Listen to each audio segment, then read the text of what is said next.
Hello everyone, let's learn how to check my Facebook login devices.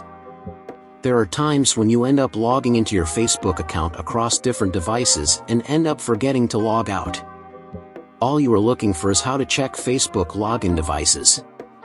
Luckily, the Facebook app has an option to check. Before we start, leave a like and subscribe for more tutorials like this. First, let's open the Facebook app on your device. When you do that, click on these three lines to go to menu. Then click on Settings and Privacy to get to more options. Then click on Settings option. After that, click on See More in Account Center. Now you have come to Account Center. The next step you need to do is click on Password and Security. And finally tap on where you're logged in.